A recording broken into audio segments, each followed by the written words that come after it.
All right, our presentation is on Pakistan's relationship with its neighbors by Jeremy McKinney, William Lovell, Elena Jaimes, and Omar Siordia. Okay, the first country we're going to talk about is Pakistan and Afghanistan's relationship. So Kabul is the capital of Afghanistan, and most of the population of that country is Sunni Muslim. So like Pakistan, Afghanistan has many different ethnic groups that are spread throughout the country. In Pakistan and Afghanistan, they share a border that is over 15,000 miles long. So it makes it really hard for either side to guard. And the Afghan Taliban. So the relationship between Pakistan and Afghanistan is pretty complicated. The Taliban have been an issue between the two countries. So, and although they are Afghan Taliban, they are fighting on Pakistani soil. So Pakistan wants there to be peace and for the Taliban to stop fighting, but that's most likely not going to happen because they don't want to appear weak by giving in to Pakistan. So it is difficult to dissolve the Taliban because there's so many motives to the members that they don't want to give up, such as money from illegal drug trades, extortion, illegal mining, and exacting revenge for their own personal reasons. So those are just some of the reasons, amongst others, that are used to fund the Taliban and give them all their power.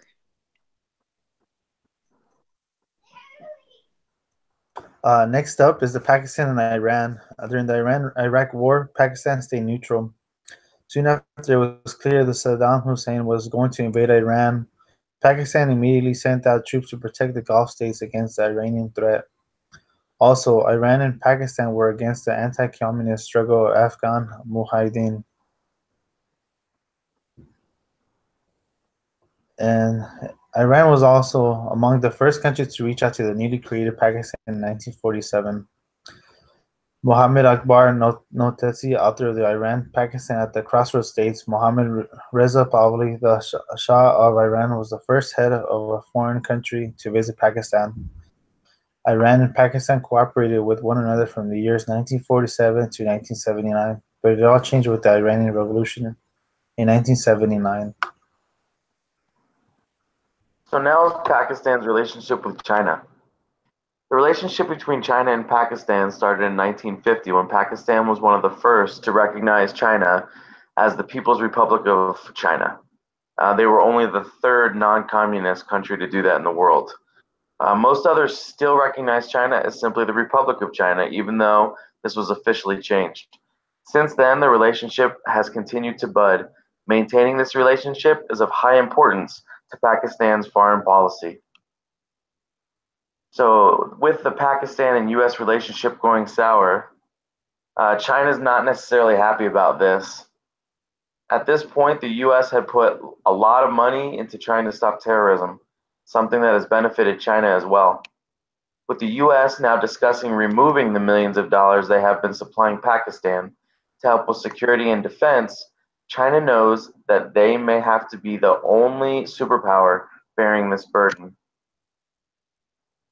So let's talk about the Chinese-Pakistan Economic Corridor, or CPEC.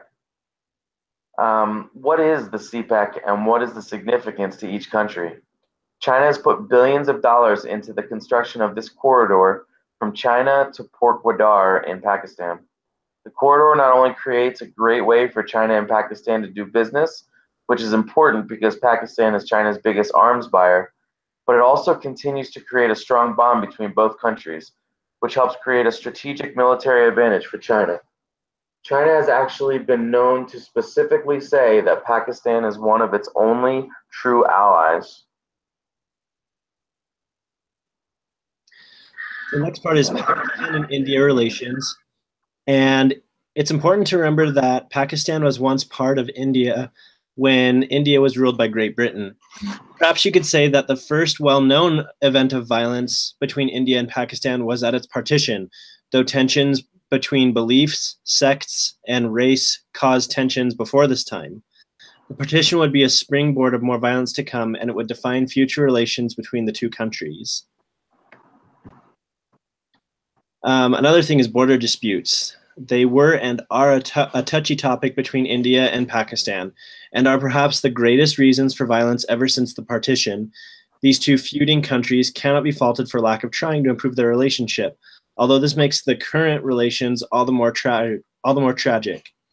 According to BBC News, one of the first and possibly most famous meetings for peace was the Simla Summit of 1972, after a long time of war. This would be followed by the Tashkent Declaration, which was another sue for peace. It should be noted that India was the initiator of these peace efforts in both cases, and both cases followed intense border disputes. So it's important to note here at the end of our presentation that of all the countries we've talked about and their relationships with Pakistan, it seems that China had the best relationship with them. But with all the other countries we mentioned, it seems that Pakistan has a rocky relationship with them at best, and that their interactions with countries that are involved constantly in their affairs are turbulent at best. So that's our presentation on Pakistan's relations with other countries.